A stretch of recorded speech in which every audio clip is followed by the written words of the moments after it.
प्रशांत को 10 करोड़ रुपए देने वाली कोई और नहीं बल्कि अनिका है। आखिरकार शाहरुख के सामने सच्चाई आ चुकी है और उसने अनिका को जोरदार थप्पड़ मार दिया है। दोस्तों, सारू का आने वाला ट्विस्ट बेहद मजेदार होने वाला है। शो में आप देखेंगे कि वेद अपनी टीम के साथ देवराज के घर पर रेड मारता है। पूरे घर की तलाशी ली जाती है, लेकिन कहीं भी पैसे नहीं मिलते। तभी अचानक वेद की नजर एक टेडी पर पड़ती है और उसे उस टेडी पर शक होता है। देवराज कितनी कहती फिरती कि अगर शक है तो उसे दूर कर देना चाहिए। वह टेडी की जिप खोलकर उसे झाड़ने लगती है और तभी उसमें ढेर से पैसे नीचे गिरने लगते हैं। ये देखकर देवराज और पूरा परिवार हैरान रह जाता है। किसी को भी उम्मीद नहीं थी कि टेडी के अंदर पैसे छुपाए गए होंगे। दरअसल इन पैसों को टेडी के अंदर छुपाने वाला कोई और नहीं बल्कि नीलम और उसकी पत्नी है। उन्होंने ही सबूत छुपाने के लिए यह चाल चली थी। इसके बाद वेद आदेश देता है कि इन पैसों को तुरंत जब्त किया जाए और इसकी फास्ट ट्रैक रिपोर्ट तैयार की जाए। फिर वेद सारू को अपने ऑफिस बुलाता है और उससे एक एक नोट गिनवाता है। जब सारू नोट गिन रही होती है, तब वेद उस पर नजर रखता है क्योंकि कमरे में कैमरा लगा होता है।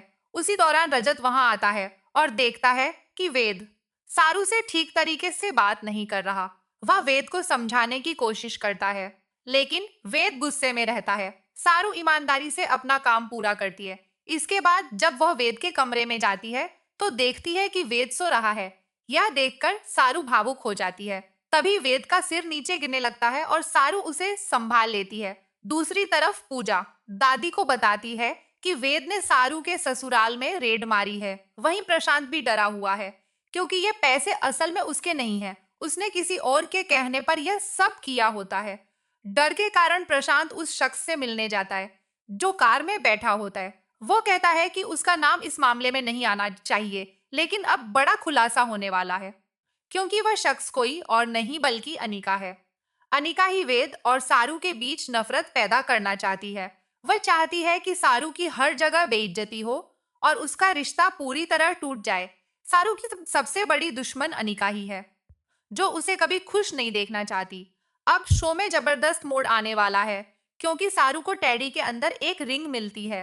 वही रिंग उस इंसान की होती है जिसने यह पूरा खेल खेसला है। अब सारू सच का पता लगाने निकल पड़ती है।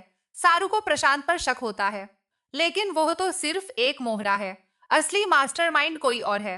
अब सवाल यह है कि क्या सारू अनिका की सच्चाई सबके सामने ले आएगी? जल्द ही सारू अनिका को जोरदार थप्पड़ मारने वाली है। यह थप्पड़ तो उसे बहुत पहले ही पड़ जाना चाहिए था, खासकर चंद्रकांत की मौत के बाद। अब देखना बेहद दिलचस्प होगा कि आने वाले एपिसोड में क्या नया ट्विस्ट आता है।